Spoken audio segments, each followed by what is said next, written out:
one bullet, didn't I? You put a live round in that gun? Oh, yeah. There was like an 8% chance. 8%? Wasn't it just 8? 8? Yeah. Who taught you math? In the movie realm of I must have missed this one, this movie comes up every so often when I talk to people. A movie that, on the whole, isn't flashy or has amazing emotional moments that give people goosebumps. A movie that didn't start off as a modern noir, but a romantic comedy. A movie that literally saved an actor's career and later on turned him into the highest paid actor in Hollywood. What am I talking about? Well, you clicked on the thumbnail and listened so far, so I'll tell you that I'm Meffistoe. Like, share, and subscribe because this is my review of the movie Kiss Kiss Bang Bang. No kiss kiss, no bang bang. Apart from the cheeky line that I took off of Demolition Man, Kiss Kiss Bang Bang is the brainchild of Shane Black. If you don't know that name, you might have heard of some of his works, Lethal Weapon, Predator, and A Long Kiss Goodnight, to say the least. But after the latter failed, Black decided he needs to switch from the usual action-oriented projects into a complete 180 and write a romantic comedy. He showed the first draft to acclaimed director-producer James L. Brooks and was told that he's got something on his hands. But the more drafts Black wrote, the worst it gotten, until Brooks suggested that Shane tries to write the Jack Nicholson character from As Good As It Gets and replace him with the Jack Nicholson from Chinatown in the Chinatown Story.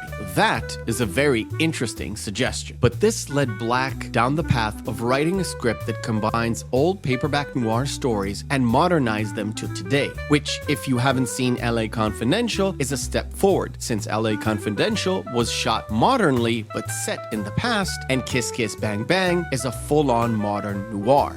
Or maybe not. Maybe you wonder how Silly Putty picks shit up from comic books. Point is, I don't see another goddamn narrator, so pipe down.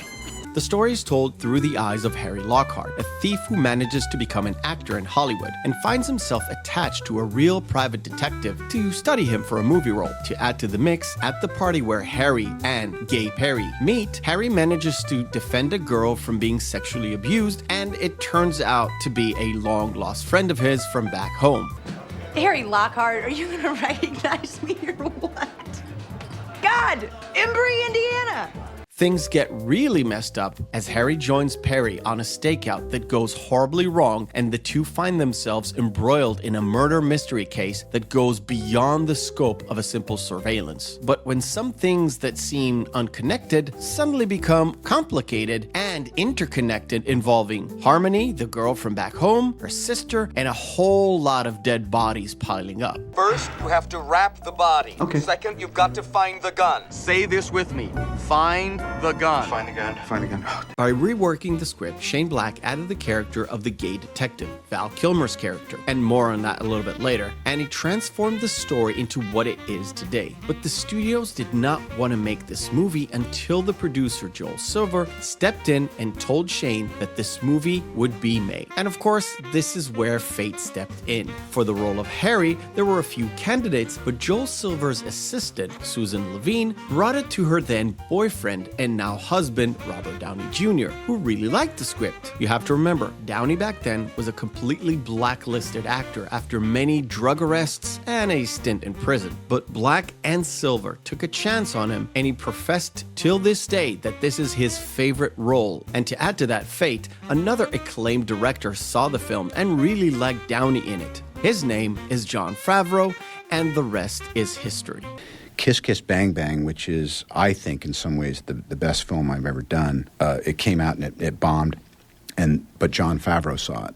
But why am I diving into the weeds of the story behind the scenes? Well, for the most part, I don't really want to dive deep into the story. Like most detective films that unravel themselves bit by bit, I hate to deprive even one viewer that watches this video of discovering and finding out what the story is all about. It's not as important or impactful as discovering who's really Darth Vader or what is that twist in Sixth Sense, but the mystery will lose its potency otherwise. I said you gotta stay at home, but he doesn't listen to me. He's such a stupid son of a bitch.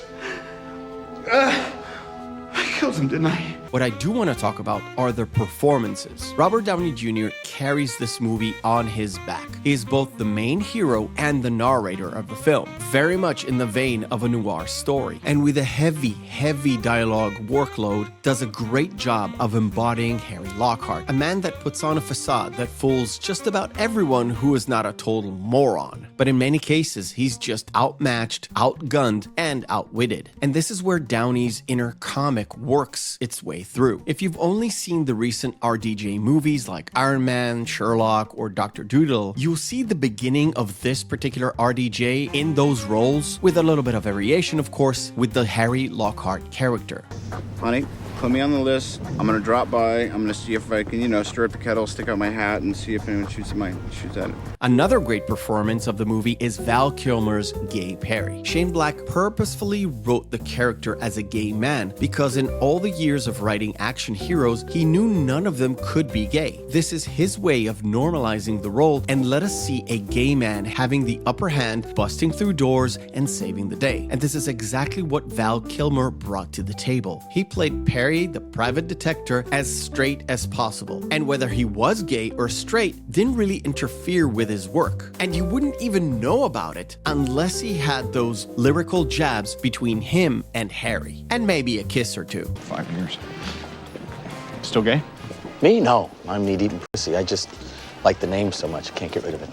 I will briefly mention Michelle Monaghan, and to be fair, it could have been cast by any other girl. I didn't think she brought anything special to the table, except for her good looks, but you can get that a dime a dozen. I've seen her in other roles, and she's much more impactful than this one, but I do say that she does have a little bit of that comedic timing. You feel bad. Bad? Badly is an adverb, so to say you feel badly would be saying that the mechanism which allows you to feel is broken. On the whole, Shane Black took a lot of inspiration from 1950s and 60s pulp noir stories and incorporated them into this story. He even paid homage to Richard Chandler, naming the chapters in the movie after his books. A small detail in a myriad of small details, Easter eggs, and dialogue puns that were all there to save that feeling of a detective noir story. But in this movie, because of the massive amounts of dialogue between the characters, there is a lot of dark humor and funny bits and moments. So much so that you'd think the characters are actually breaking the fourth wall without breaking the fourth wall. There are so many double entendres, references to the story itself through the fictional book and the character of Johnny Gossamer, mirroring these fictional works throughout the movie to help you follow along with the plot, as if the characters are trying to goad you into discovering the puzzle before they do. I rewatched this recently for our live show and rediscovered how much I love this movie. It is an absolute joy to watch. You are hooked from the moment you see the intro that feels a little bit out of place for the moment, but then the truth is discovered and the epilogue rounds everything off, including revealing a little bit of truths about the writer of the movie itself, which is a joke within itself, but you're gonna get it when you see it. I highly recommend you pick up this movie to watch, and I hope you'll enjoy it. And whether it's a rewatch or your first time, please let me know in the comment section down below. Do you have to smoke? You want me to put it out when we get near the... Yeah, as soon as you find a large brown clump of shrubs, just throw it in there. I thank you for watching, and remember, hope is a good thing, maybe even the best of things, and no good thing ever dies. I'll see you on the next video.